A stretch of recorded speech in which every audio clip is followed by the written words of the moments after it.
Capítulo 2. Lucy, minha colega de apartamento que adora se ouvir cantando, corre pela sala, pegando chaves, sapatos, óculos escuros. Estou sentada no sofá, abrindo caixas de sapato repletas de coisas antigas que eu trouxe de casa. Peguei tudo essa semana, quando voltei para o funeral de meu pai. Vai trabalhar hoje? Pergunta Lucy. Não. Estou de licença até segunda, luto. Ela para bruscamente. Até segunda? Zomba ela. Sua vaca sortuda. Sim, Lucy. Foi a maior sorte meu pai morrer, ironizo, claro, mas me contraio ao perceber que na verdade não pareci tão sarcástica assim. Você entendeu o que eu quis dizer, murmura ela, pegando a bolsa enquanto se equilibra em um pé e coloca o sapato no outro. Não vou dormir em casa hoje. Vou ficar com Alex. Ela bate a porta ao sair. Aparentemente, temos muito em comum, mas, além do mesmo manequim, da mesma idade e de nomes com 4 letras, começados por L e terminados por Y, somos só 2 meninas dividindo um apartamento. Por mim tudo bem. Além da cantoria incessante, ela é bem tolerável. É limpa e passa muito tempo fora. 2 das qualidades mais importantes para uma pessoa que mora com você. Estou destampando uma das caixas quando meu celular toca. Estendo o braço até o canto e o pego. Quando vejo que é minha mãe, afundo o rosto no sofá e finjo chorar na almofada. Levo o celular até o ouvido. Alô? São 3 segundos de silêncio, depois, oi, Lily. Suspiro e me sento de novo. Oi, mãe. Estou realmente surpresa por ela falar comigo. Só se passou um dia desde o funeral. Eu esperava ter notícias só daqui a 364 dias. Como você está? Pergunto. Ela suspira dramaticamente. Estou bem, responde. Sua tia e seu tio voltaram para Nebraska hoje de manhã. Vai ser minha primeira noite sozinha desde que, você vai ficar bem, mãe, garanto, tentando passar confiança. Ela fica em silêncio por tempo demais, depois diz, Lily. Só queria que você soubesse, não precisa sentir vergonha por ontem. Fico quieta. Eu não estava com vergonha. Nem um pouco. Todo mundo congela de vez em quando. Eu não devia tê-la pressionado daquele jeito, ainda mais em um dia tão difícil. Devia ter pedido para seu tio fazer o discurso.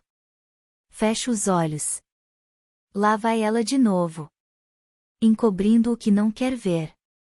Assumindo uma culpa que nem é sua. Ela se convenceu, claro, de que fiquei paralisada ontem, e por isso me recusei a falar. É óbvio. Penso seriamente em confessar que não foi um erro. Não congelei. Simplesmente não tinha nada de bom a dizer sobre o homem medíocre que ela escolheu para ser meu pai. Mas em parte me sinto culpada pelo que fiz, especialmente porque minha mãe não devia ter testemunhado aquilo, então acabo aceitando sua deixa e entro no jogo. Obrigada, mãe. Me desculpe por ter paralisado. Tudo bem, Lily. Preciso ir à seguradora. Amanhã teremos a reunião sobre as apólices de seu pai. Me ligue, ok? Ligo, sim, respondo. Te amo, mãe. Encerro a ligação e jogo o celular do outro lado do sofá. Abro a caixa de sapatos no colo e retiro o conteúdo. Bem no topo, há um coraçãozinho oco de madeira. Passo os dedos por ele e me lembro da noite em que o ganhei. Assim que começo a assimilar a lembrança, afasto o objeto. A nostalgia é uma coisa curiosa. Separo algumas cartas antigas e recortes de jornal. Embaixo de tudo, encontro o que eu sabia estar nessas caixas. E, ao mesmo tempo, esperava que não estivesse. Meus diários de Ellen. Passo as mãos por cima das capas. São 3 nessa caixa, mas, provavelmente, 8 ou 9 no total. Não li nenhum desde a última vez que escrevi algo. Quando era mais nova, eu me recusava a admitir a existência de meu diário, era muito clichê. Em vez disso, me convenci de que eu fazia algo legal porque, tecnicamente, não era um diário.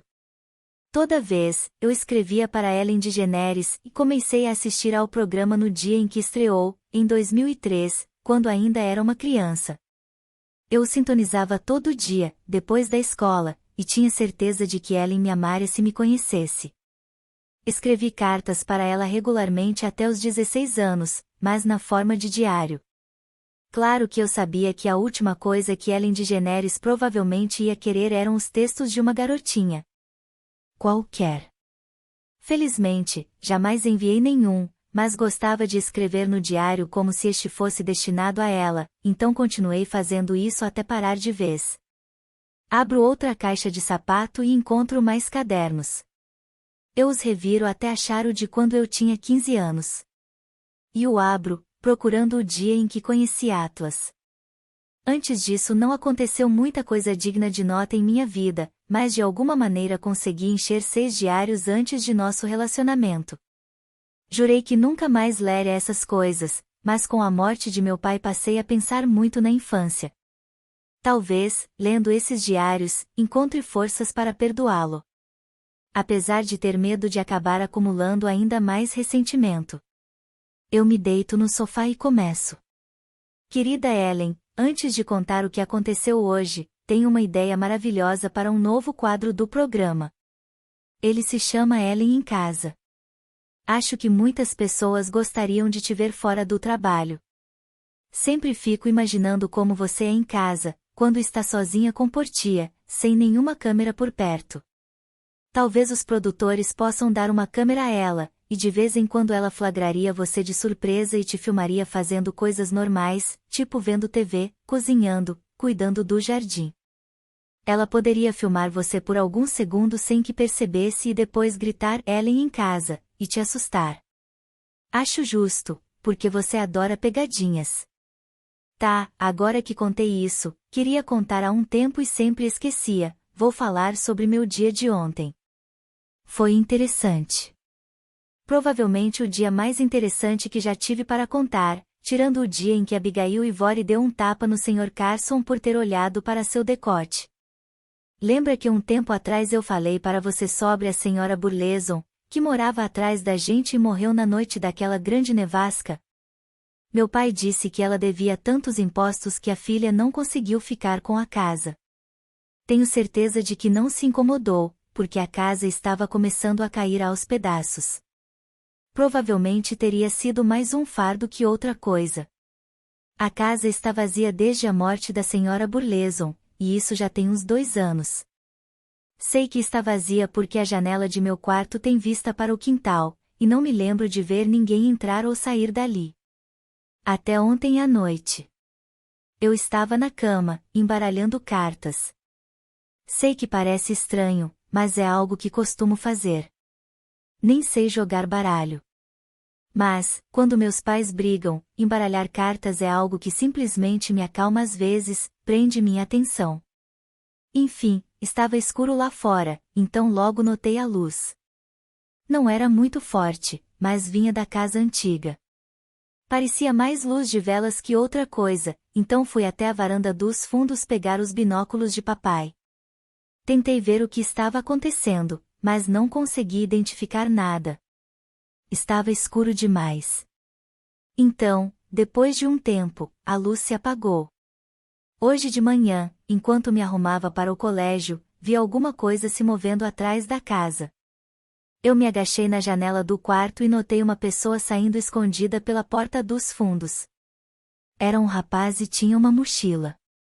Olhou ao redor, como se quisesse ter certeza de que ninguém estava espiando, e depois passou entre nossa casa e a do vizinho, então seguiu e parou no ponto de ônibus. Nunca vi esse homem. Foi a primeira vez que andou em meu ônibus. Ele se sentou nos fundos, e eu, no meio, então não falei com ele. Mas, quando desceu do ônibus no ponto do colégio, vi ele entrar ali, então deve ser onde estuda. Não faço ideia de por que ele estava dormindo naquela casa. É provável que lá não tenha eletricidade nem água. Achei que talvez ele tivesse perdido uma aposta com alguém, mas hoje ele desceu do ônibus no mesmo ponto que eu. Seguiu pela rua como se fosse para outro lugar, mas fui correndo para meu quarto e fiquei olhando da janela. E, alguns minutos depois, eu o vi entrar escondido pelos fundos na casa vazia. Não sei se eu devia dizer alguma coisa para minha mãe. Odeio ser enxerida, porque isso não é de minha conta. Mas, se aquele menino não tem para onde ir, acho que minha mãe saberia como ajudar porque ela trabalha no colégio. Não sei. Talvez eu espere alguns dias antes de dizer alguma coisa, para ver se ele volta para casa. Talvez só precise de um tempinho longe dos pais. Algo que eu mesma gostaria, às vezes. Ok. Depois eu conto o que acontecer amanhã. Lily, querida Ellen, quando vejo seu programa, avanço todo o trecho em que você dança. Eu costumava ver o começo quando você dançava no meio da plateia, mas agora acho um pouco chato e prefiro só escutar você falar. Espero que não fique brava. Tá, descobri quem é o rapaz, e, sim, ele continua morando lá. Já se passaram 2 dias, e eu ainda não contei pra ninguém. O nome dele é Atlas Corrigan, e está no último ano, mas é tudo o que sei. Perguntei a Kate quem era ele quando ela se sentou a meu lado no ônibus. Ela revirou os olhos e me contou o nome. Mas depois disse, eu não sei mais nada sobre ele, mas ele fede. Ela enrugou o nariz como se estivesse enojada. Eu queria gritar com ela e dizer que não é culpa dele, que o menino não tem água em casa. Mas, em vez disso, só olhei para ele. Talvez eu tenha olhado demais, porque ele percebeu que eu o estava encarando. Quando cheguei em casa, fui cuidar da horta no quintal. Meus rabanetes estavam prontos para serem colhidos, então fiquei lá fora fazendo isso. Só sobrou isso na horta. Está começando a esfriar, então não tem muita coisa que eu possa plantar. Eu provavelmente poderia ter esperado mais alguns dias antes de tirá-los, mas também fui lá para fora porque estava sendo enxerida. Enquanto os puxava, percebi que alguns estavam faltando. Parecia que tinham acabado de desenterrá-los. Sei que não fui eu que os tirei, e meus pais nunca mexem na horta. Então pensei em Atlas, e muito provavelmente tinha sido ele. Eu não tinha me dado conta de que, se ele não tem acesso à água, também não devia ter comida. Entrei em casa e fiz 2 sanduíches.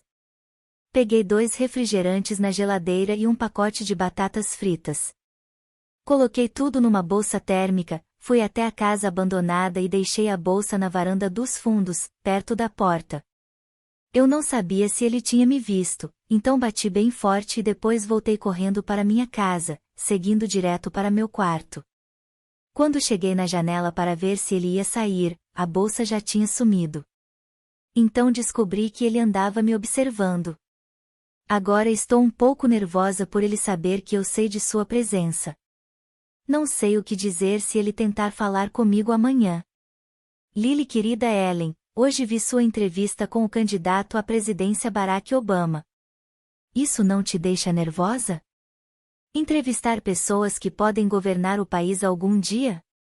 Não entendo muito de política, mas acho que eu não conseguiria ser engraçada sob tanta pressão. Cara, muita coisa aconteceu com nós duas. Você acabou de entrevistar alguém que pode vir a se tornar nosso próximo presidente, e eu estou levando comida para um mendigo.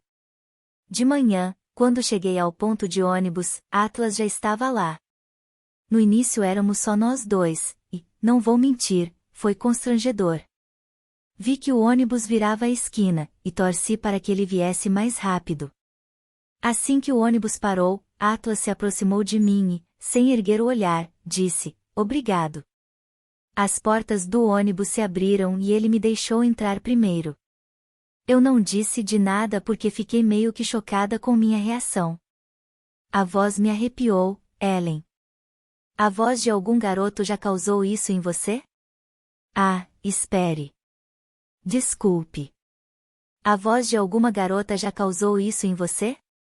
Ele não se sentou perto de mim nem nada do tipo no caminho até o colégio, mas na volta ele foi o último a subir no ônibus. Não tinha nenhum lugar vazio, mas, pela maneira como ele olhou para todo mundo no ônibus, eu percebi que não estava procurando um lugar para se sentar. Estava me procurando. Quando seus olhos encontraram os meus, olhei depressa para meu colo. Odeio não ser muito confiante com garotos. Talvez seja algo que eu supere quando finalmente completar 16 anos. Ele se sentou a meu lado e colocou a mochila entre as pernas. Então entendi o que Kate estava falando. Ele fedia um pouco, mas não o julguei por causa disso. Ele não disse nada a princípio, mas ficou remexendo em um buraco na calça jeans. Não era um buraco que deixava a calça mais estilosa. Dava para perceber que era um buraco de verdade, porque a calça era velha. Até parecia um pouco pequena para ele, porque seus tornozelos estavam aparecendo. Mas ele era magro o suficiente para que ficasse bem nas outras partes. Você contou para alguém? Perguntou. Olhei para ele quando falou, e ele estava me encarando, parecendo preocupado. Foi a primeira vez que consegui olhar direito para ele. Seu cabelo era castanho escuro, mas achei que, se ele o lavasse, talvez não ficasse tão escuro quanto estava naquele momento. Seus olhos eram claros, diferentemente do restante de seu corpo. Olhos azuis de verdade, parecido com os de um husky siberiano. Eu não devia comparar seus olhos aos de um cachorro, mas foi a primeira. Mas achei que, se ele o lavasse, talvez não ficasse tão escuro quanto estava naquele momento. Seus olhos eram claros, diferentemente do restante de seu corpo. Olhos azuis de verdade, parecido com os de um husky siberiano. Eu não devia comparar seus olhos aos de um cachorro, mas foi a primeira coisa que me passou pela cabeça quando os vi. Balancei a cabeça e olhei pela janela. Achei que ele ia se levantar e encontrar outro lugar para se sentar, afinal eu disse que não tinha contado a ninguém, mas ele não fez isso. O ônibus parou algumas vezes, e o fato de que ele ainda estava ali me deu um pouco de coragem, então falei, em um sussurro, por que não mora em casa com seus pais? Ele me encarou por alguns segundos, como se estivesse tentando decidir se podia confiar em mim ou não. Depois respondeu, porque eles não querem. Foi então que ele se levantou. Achei que eu tivesse deixado ele irritado, mas então percebi que tinha se levantado porque chegamos ao ponto. Peguei minhas coisas e desci do ônibus logo atrás. Ele nem tentou disfarçar para onde estava indo, como costuma fazer. Normalmente, ele segue pela rua e dá a volta no quarteirão para que eu não o veja passando pelo quintal. Mas hoje ele foi andando até meu quintal comigo. Quando chegamos aonde eu normalmente me viraria para entrar em casa e ele continuaria andando, nós dois paramos. Ele chutou a terra com o pé e olhou para minha casa atrás de mim. Que horas seus pais chegam? Umas 17 horas, respondi. Eram 15h45. Ele assentiu e parecia que ia dizer mais alguma coisa, mas não fez isso. Simplesmente balançou a cabeça mais uma vez e começou a seguir na direção daquela casa sem comida, eletricidade e água. Agora, Ellen, eu sei que o que fiz em seguida foi uma burrice, então nem precisa me dizer isso. Chamei ele e, depois que parou e se virou, falei, se você se apressar, pode tomar um banho antes que eles cheguem. Meu coração estava muito acelerado, porque eu sabia que estaria muito encrencada se meus pais chegassem em casa e encontrassem um mendigo no chuveiro. Provavelmente me matariam. Mas não consegui vê-lo ir embora para casa sem oferecer nada. Ele olhou novamente para o chão, e senti seu constrangimento como uma pontada na barriga. Ele nem balançou a cabeça. Simplesmente me acompanhou até em casa e não disse nada. Enquanto ele tomava uma ducha, eu estava em pânico. Fiquei olhando pela janela em busca do carro de meu pai ou de minha mãe, apesar de saber que demoraria 1 hora para eles chegarem. Fiquei nervosa achando que um dos vizinhos poderia ter visto ele entrar aqui em casa, mas não me conheciam o suficiente para achar que era normal receber uma visita. Eu tinha dado roupas limpas para Atlas, e sabia que não só ele precisava estar fora de nossa casa quando meus pais chegassem, mas precisava estar bem longe. Tenho certeza de que meu pai reconheceria as próprias roupas em um adolescente qualquer de nosso bairro. Enquanto olhava pela janela e conferia o relógio, comecei a encher uma mochila velha com várias coisas. Comida que não precisava de refrigeração, algumas camisetas de meu pai, uma calça jeans que provavelmente era 2 tamanhos maior que o dele e um par de meias. Estava fechando a mochila quando ele apareceu do corredor. Eu tinha razão. Mesmo molhado, dava para perceber que seu cabelo era mais claro do que parecia antes. Isso deixou seus olhos ainda mais azuis. Ele deve ter feito a barba enquanto estava lá dentro, porque parecia mais novo que quando entrou no banheiro. Engoli em seco e olhei para a mochila, chocada ao ver como ele estava diferente. Fiquei com medo de que meus pensamentos estivessem estampados no rosto. Olhei pela janela mais uma vez e lhe entreguei a mochila. Talvez seja melhor você sair pela porta dos fundos para ninguém te ver. Ele pegou a mochila e me encarou por um minuto. Qual seu nome? Perguntou, colocando a mochila no ombro. Lily. Ele sorriu. Foi a primeira vez que sorriu para mim, e tive um pensamento péssimo e superficial. Eu me perguntei como alguém com um sorriso tão lindo poderia ter pais tão ruins. Fiquei com raiva de mim por ter pensado aquilo, porque é claro que os pais deveriam amar os filhos. Fossem eles bonitos ou feios, magros ou gordos, inteligentes ou burros. Mas às vezes não dá para controlar a própria mente. É preciso treiná-la para nunca mais pensar a mesma coisa. Ele estendeu a mão e disse, meu nome é Atlas. Eu sei, respondi, sem apertar sua mão. Não sei por que não fiz isso. Não foi porque eu estava com medo de encostar nele. Quer dizer, eu estava com medo de encostar nele. Mas não porque eu me achava melhor que ele. Ele me deixava muito nervosa, só isso. Ele abaixou a mão, balançou a cabeça e depois disse, acho melhor eu ir, então. Dei um passo para o lado para que ele pudesse passar. Atlas apontou para a cozinha, perguntando silenciosamente se a porta dos fundos ficava naquela direção. Assenti e o acompanhei pelo corredor. Quando ele chegou à porta dos fundos, eu o vi parar por um segundo ao ver meu quarto. De repente, fiquei com vergonha por ele estar vendo meu quarto. Ninguém nunca vê meu quarto, então nunca achei que precisava deixá-lo com uma aparência mais madura. A coberta e a cortina, ambas cor-de-rosa, são as mesmas desde que eu tinha 12 anos. Pela primeira vez na vida, tive vontade de arrancar meu pôster de Adam Brody. Atlas não pareceu se importar com a decoração do quarto. Ele olhou fixo para minha janela, a que dá para o quintal, e depois me olhou de novo. Antes de sair de minha casa, disse, obrigado por não ser detrativa, Lily. E depois foi embora. Claro que eu já ouvi essa palavra, mas foi estranho ouvir um adolescente dizer isso. O mais estranho é como tudo em Atlas me parece muito contraditório. Como um rapaz que é nitidamente modesto, educado e usa palavras como detrativa não tem onde morar. Como um adolescente vira um mendigo. Preciso descobrir, Ellen. Vou descobrir o que aconteceu com ele. Espere só para ver.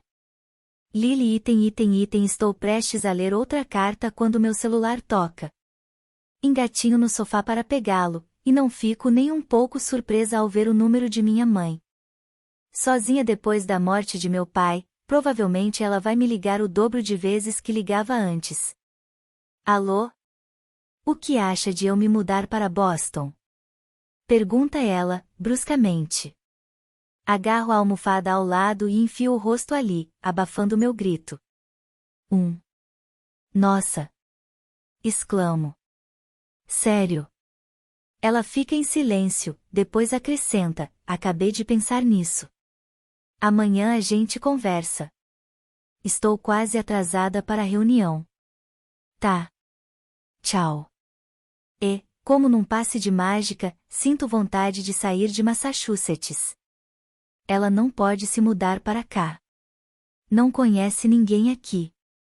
Iria pedir atenção todos os dias. Amo minha mãe, não me entendam mal, mas eu me mudei para Boston em busca de independência, e eu me sentiria menos livre com ela na cidade. Meu pai foi diagnosticado com câncer há 3 anos, quando eu ainda cursava a faculdade.